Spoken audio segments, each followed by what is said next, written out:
Let's get John Kingston on the line here. I wonder if he's home right now. There he is.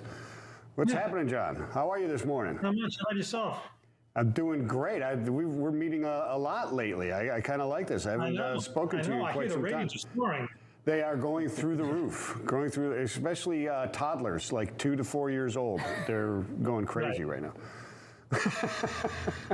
So let's talk about things, man. There's some interesting things afoot in the Commonwealth up there in Massachusetts. What's the story, my friend? Well, wrote a story this morning, ran at 7 a.m. Eastern time on FreightWaves.com about the gig worker ballot proposition that is likely, it's not definite yet, but likely to be on the ballot in November.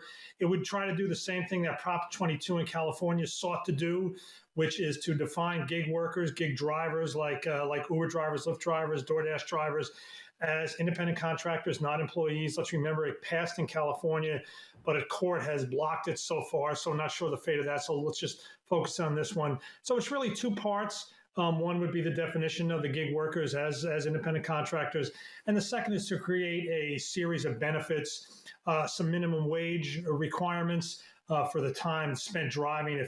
If the amount of money you don't pull in as a driver, if it's less than what minimum wage would pay you, you get paid the minimum wage. One of the critics called it all phony. But anyway, that's going to be on the ballot in November, likely. It still has a couple of things that has to get done before it. Let's just say that the supporters of it, as you can imagine, are companies like Uber and Lyft and DoorDash, and they pour lots of money into it already. And the opponents are mostly labor unions, and they poured a little bit of money. So if you're in Massachusetts and this goes on to the ballot, expect that you will see ad after ad after ad urging you to vote yes on the ballot proposition, and you will see very, very little that suggests that you vote no. So, I mean, if we assume that is the Massachusetts electorate that much different than California, I don't know, but it did pass in California pretty handily, and you probably wouldn't go broke betting on the idea that it's going to do the same in Massachusetts. So John, let's talk about the proposition and exactly what it is. I know we had yes and no. It can get confusing sometimes because it could be counterintuitive of what you think, depending on what the question really asks. So can we look at that question once again and exactly what it is? Sure. A yes vote would be yes, I think that gig drivers are independent contractors. I think an Uber driver should not be considered an employee. I think that there should be a series of benefits or a set of benefits that they can earn. A no vote means no, they are not independent contractors. Now, that does not mean that they're defined as employees. It just means that there's not going to be a piece of legislation I won't say legislation because legislation implies the legislature, that there is not a will of the voters that says that they should be independent contractors. And so, the independent contractor law on the books in California, in Massachusetts, is the ABC test. And the ABC test is a three-pronged test. It is at the heart of California's AB5. The biggest problem for truck drivers, the biggest problem for like Uber drivers is the B prong. Mm-hmm. And the B prong says if you're in this business, if this activity is basically your business, then somebody who performs it is an employee. So the example I've always given is if you're a trucking company and you hire a janitorial firm to come in and clean the offices at night, they can be independent contractors because janitorial services are not what you're primarily about. If you're a trucking company and you hire an independent owner-operator to move freight, well, trucking is what you're all about, and therefore they should be employees. That's kind of what the B prong says. So obviously, if you're a company like Uber and your primary job is to move people from point to point, hiring an independent contractor to do that could run afoul of the B prong. So, but let's talk about that. Let's talk. So, I mean, if this Massachusetts proposition goes down to defeat, you're really back to the state law, which is an ABC test. Okay, so let's talk about that for a second, because I would argue, just for the heck of it, that Uber is not in the business of moving people. They're in the business of brokering the movement of people, just like ABC Freight. Whatever, I'm not an exact ABC, but a Kevin Hill Freight Brokerage is not in the business of actually moving freight. He's in the business of brokering the movement of freight. Is that not the definition between the two? Because we Well, I don't was saying have we don't have Blue Grace suddenly has to call Yellow Freight an employee because they're using them to move the LTL that they're brokering. Let's say two things here. Number one, the state attorney general, whose name escapes me now, but she's running for governor this year, filed suit against Uber and Lyft back in 2020, essentially saying under the state's independent contractor law, these people should be considered employees. Now that is, so as I said, that's looming in the background. That has to be litigated out. And I would imagine that the lawyers for Uber and Lyft and DoorDash are probably going to make arguments very similar to yours, that the product that Uber has, that the product that DoorDash has is an app. It's an algorithm. That is their product, and it puts together really the longs and the shorts. People who are long transportation capacity, which would be an Uber driver with their car out in the driveway, and people who are short transportation capacity, which is somebody who needs to get driven somewhere. So I would imagine that would be an argument that would be used. I mean, what's kind of, there's like there's a third thing going on. There is a move in the Massachusetts legislature to amend and overturn the existing independent contractor law. So you've got these three things. You've got the lawsuit, you've got the proposition in November, probably, and you have the move in the legislature to change the law. So, where this is all going to pan out, I really don't know. I would assume that the transportation lawyers, and particularly those who specialize in employment relations, are going to be very busy for the next several years.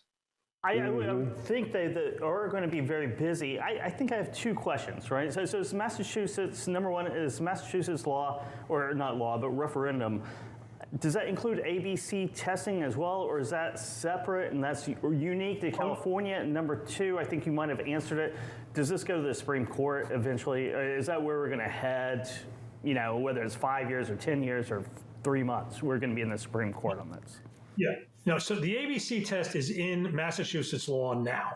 Okay. Okay. And the ABC test gets its most publicity out of California because it was the heart of the Dynamex decision, and it is the heart of AB5. No, so the proposition explicitly is not the ABC test. The proposition explicitly states a gig driver for somebody like Uber is an independent contractor, where I think you could certainly interpret the B prong of the ABC test as saying exactly the opposite. So, John, let's take the other side of this a little bit. And for those people going, okay, wait a minute.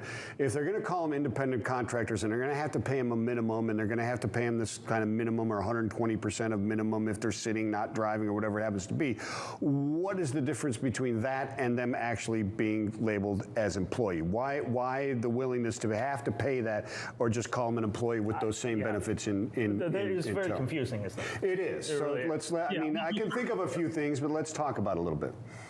First of all, I would imagine on a relatively busy day that the minimum wage provision probably doesn't kick in. I mean, if you're going to make that little money, you're probably going to stay home. Okay.